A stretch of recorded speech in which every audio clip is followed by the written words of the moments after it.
চলুন আগামী ৫ মিনিট শুধুমাত্র অর্থসহ কোরআন শুনি। আজ তেলাওয়াত করব সূরা বাকারার ১ম আয়াত থেকে। আউযু বিল্লাহি মিনাশ শাইতানির রাজীম। বিসমিল্লাহির রহমানির রহিম। আলিফ লাম মিম।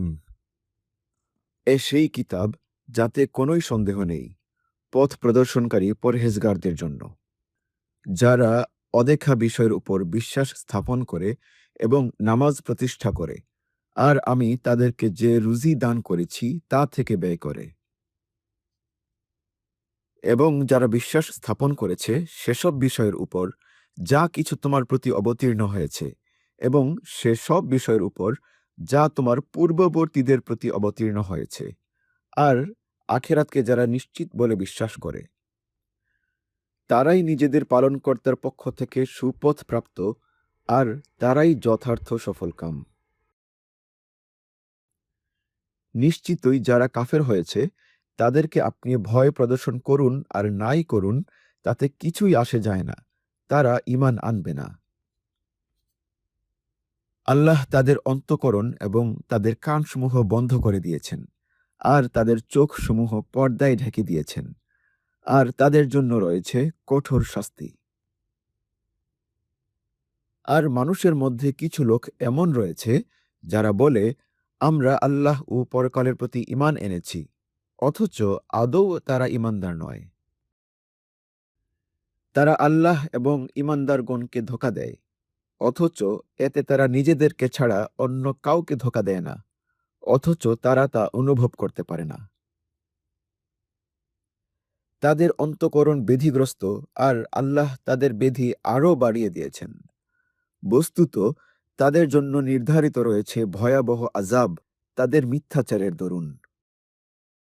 আর যখন তাদেরকে বলা হয় যে দুনিয়ার বুকে দাঙ্গা হাঙ্গামা সৃষ্টি করো না, তখন তারা বলে, আমরা তো মীমাংসার পথ অবলম্বন করেছি। মনে রেখো, তারাই হাঙ্গামা সৃষ্টিকারী, কিন্তু তারা তা উপলব্ধি করে না।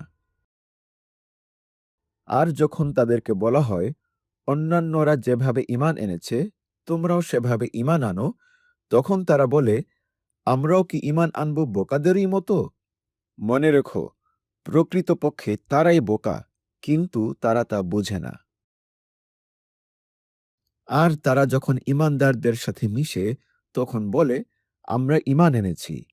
আবার যখন তাদের শয়তানদের সাথে একান্তে সাক্ষাৎ করে তখন বলে, আমরা তোমাদের সাথে রয়েছি, আমরা তো মুসলমানদের সাথে উপহাস করি মাত্র। বরং আল্লাহই তাদের সাথে উপহাস করেন, আর তাদেরকে তিনি ছেড়ে দিয়েছেন যেন তারা নিজেদের অহংকার ও কুমতলবে হয়রান ও পেরেশান থাকে। তারা সে সমস্ত লোক যারা হেদায়েতের বিনিময়ে গুমরাহি খরিদ করে।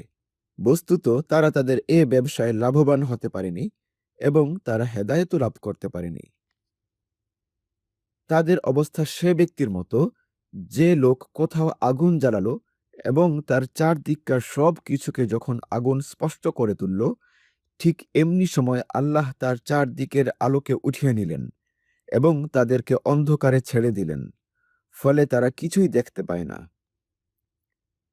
তারা বধির, মুখ ও অন্ধ, সুতরাং তারা ফিরে আসবে না। আজ এ পর্যন্তই। আগামী পর্ব শুনতে আমাদের পেজে লাইক দিয়ে আমাদের সাথেই থাকুন। আসসালামু আলাইকুম।